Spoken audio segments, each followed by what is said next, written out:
Oi, a minha convidada de hoje é a psicóloga e terapeuta familiar Isabelle Tortorella. Por que eu convidei uma especialista em terapia familiar para conversar com a gente? Porque, muito mais do que a gente imagina, a família precisa estar presente no tratamento do transtorno alimentar.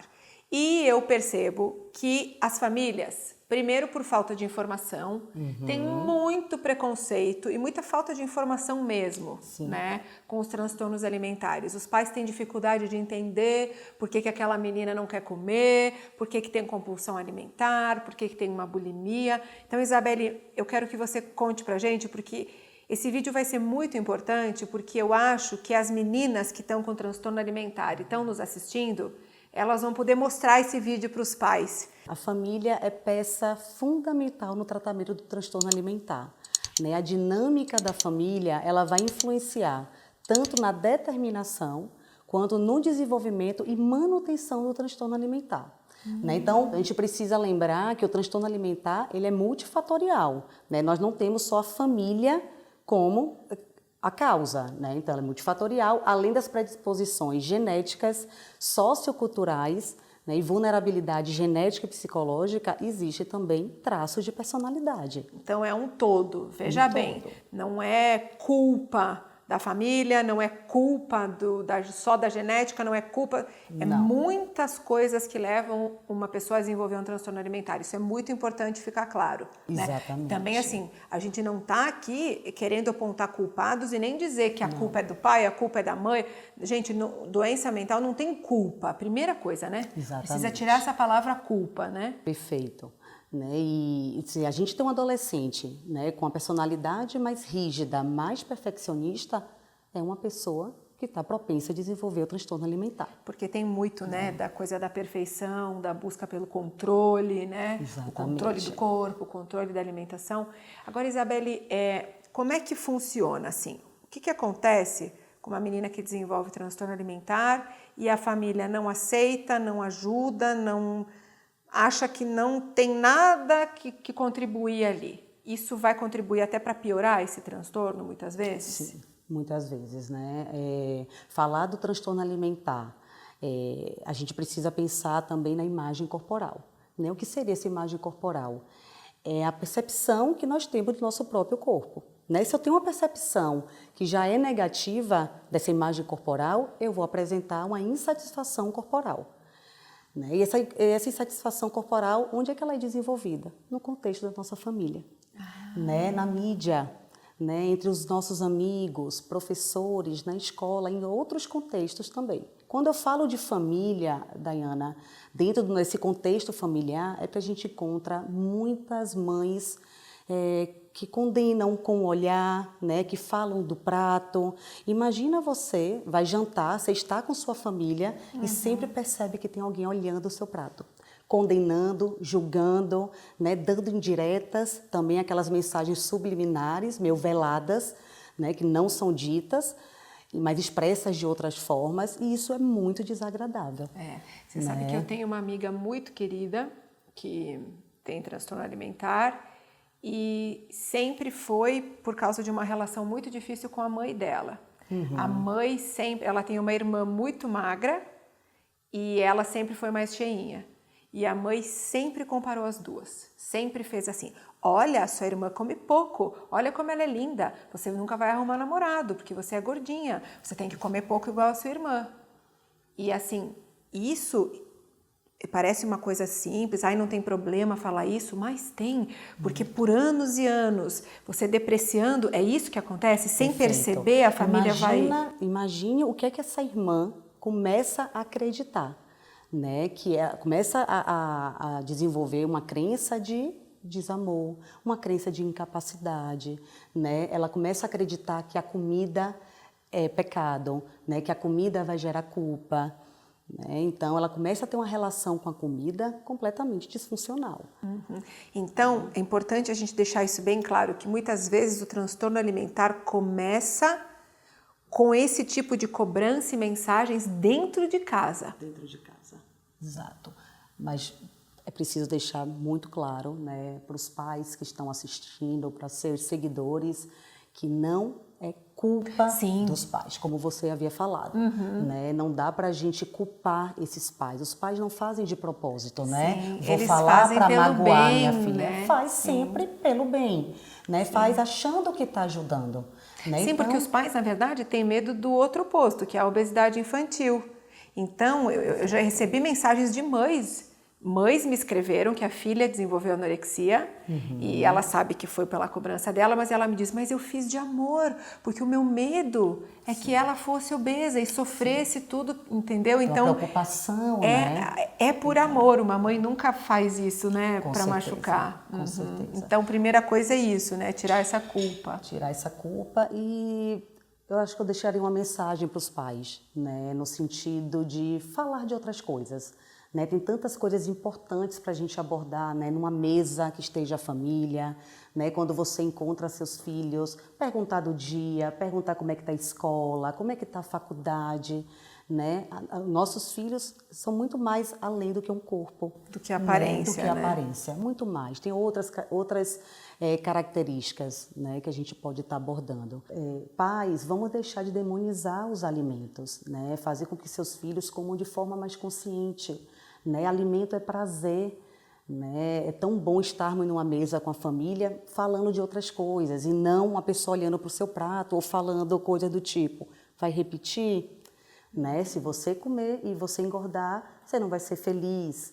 Né? Então essa criança, esse adolescente começa a acreditar que isso é verdade e começa a se comportar, né, nas situações da vida. Isabelle, você trabalha na ECAL, que é a Enfermaria de Transtornos Alimentares do Hospital das Clínicas, né? Vocês percebem que quando a família faz parte do tratamento, a família vai na terapia junto, isso ajuda para a pessoa que está com o transtorno alimentar melhorar? Muito. Muito, é fundamental, como eu falei no início, né? É extremamente importante a participação dos pais na terapia, no processo, isso né, que eu do queria tratamento. saber, como é que é? Mas aí os pais vão junto para a terapia? Então, na ECAL, nossos pacientes estão internados, né? Então a gente convida esses pais a participarem. Então a gente tem encontros semanais com esses pais, né? Temos grupos também familiares, né? Temos grupos de psicoeducativos para esses pais, para que tragam esses pais para o tratamento, porque muitas vezes, Daiane, esses pais também estão carregados de culpa. Né? E a gente precisa desconstruir isso, a gente precisa se aliar a esses pais para ajudar no tratamento.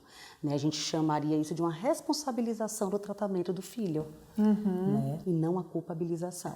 Olha que bacana. Então você ser responsável, você participar daquilo com amor, com carinho, sem se culpar e sem, às vezes... Porque tem a própria autorrejeição, né? Eu me culpo, então eu não quero olhar para aquela situação. Perfeito. Acontece isso? Muito, muito. Quantos pais não vão ao tratamento com medo de serem julgados, né? Medo de serem apontados. Né? Sim, você é o responsável por isso. Sim.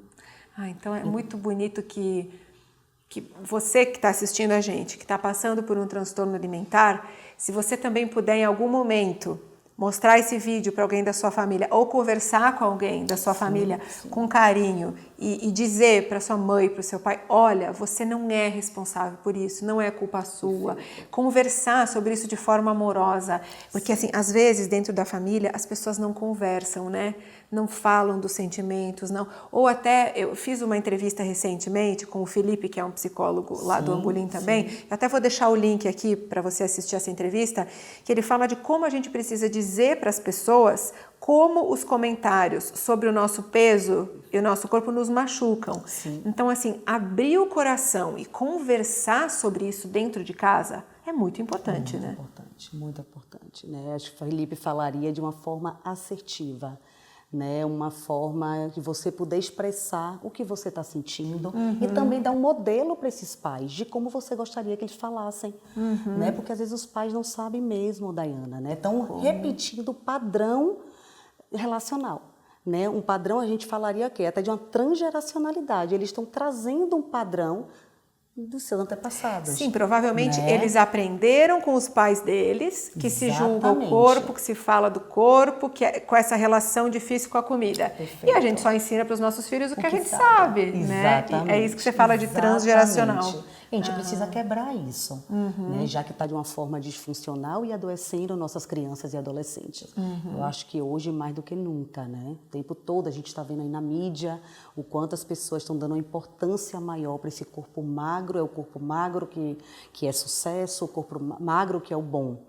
Né? Então, os pais também podem ajudar a quebrar esse ciclo vicioso aí. Porque essa mensagem que parece sempre que é saúde, na verdade está adoecendo muita gente. Adoece muita gente. Porque vai para o caminho da obsessão, né? Para o caminho da busca incessante pela beleza, pela magreza. Exatamente. Né? Então, Isabelle, a orientação para os pais que estiverem assistindo a gente é, se você tem um caso de transtorno alimentar na família, busque o tratamento em conjunto. É isso, se puder fazer até a terapia junto. A terapia ou individual também. Né? Nós temos profissionais hoje que estão aptos para receber esses pais também, para ajudá-los. Né? Então, os pais também podem procurar a sua ajuda, né, individual. Mas a terapia de família é fundamental. Então, essa terapia em grupo seria, vai o pai, a mãe e a menina, no caso que está com anorexia. Os 3 participam de uma terapia em grupo. Exatamente. Né? Todos os membros da família que estão disponíveis, que podem estar lá presente, é a melhor escolha. E nesse momento, só para a gente entender assim como é que é isso, a menina que está doente fala o que incomoda ali, os pais falam o que não entendem, tem é tipo terapia de casal. A gente falaria de circular esse problema. Eu acho que dissolver um pouco, tirar um pouco da responsabilidade daquele paciente, que a gente chamaria, né, na terapia sistêmica do paciente identificado, né, que é o paciente porta sintoma, e a gente faz o quê? Circular esse problema, né, responsabilizando todos pelaquela situação da família, né, como eles se encontram naquele momento, né, porque é muito natural a gente encontrar no início os pais procurando o atendimento para falar daquela pessoa. Né? O meu filho está doente. Né? E a gente olharia como um sistema que está doente. Isabelle, muitas vezes a família adoece junto?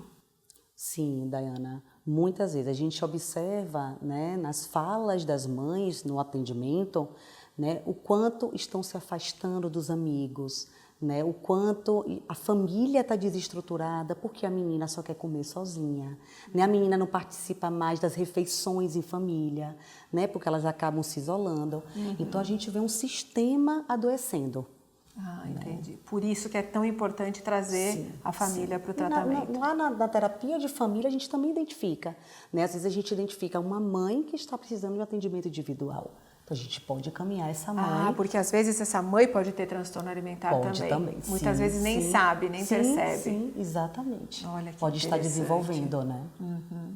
Isabelle, muito obrigada, viu? Foi uma alegria. Prazer ter foi você meu, aqui. Dayana. Muito obrigada. E Imagina. espero que a gente possa contribuir de alguma forma para que os pais entendam a importância de, desde muito cedo, não se referir ao corpo, né, dessa criança sempre com a mensagem de você não pode ficar gorda, você não pode porque vai engordar, isso é proibido, né, que a conversa seja em torno de saúde, de alimentação saudável, porque é bom, né? Sim. E não com essa cobrança estética. É essa cobrança estética que adoece, né? Exato. Exatamente. Então, como você disse, que a gente possa conversar sobre outras coisas. Outros assuntos. Tem tantos assuntos, né, Dayana? Não tem nada mais desagradável do que eu estar na minha casa, querer jantar com meus pais, mas sabendo que eu vou ser punida. Julgada, punida. Né?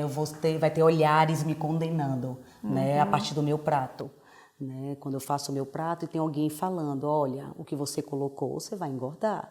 Ou se eu quero repetir porque está muito gostoso, também não pode. E o que as pessoas precisam saber é que isso não vai ajudar. Porque muitas vezes o que vai acontecer é que a pessoa não vai comer na sua frente, mas ela vai comer escondido. Perfeito, perfeito. E como acontece, né? Escondendo comida embaixo da cama para a mãe não ver. Perfeito. Então, assim, essa cobrança, essa crítica muito forte com a alimentação, ela nunca ajuda, né? Nunca ajuda, só afasta, né? Isabelle, muito obrigada, viu? Prazer mais uma vez, parabéns pelo trabalho de vocês. Obrigada, e Dayana. espero que as pessoas tenham gostado desse vídeo e que a gente possa ajudar de alguma forma. Com certeza. Um beijo grande e até a semana que vem.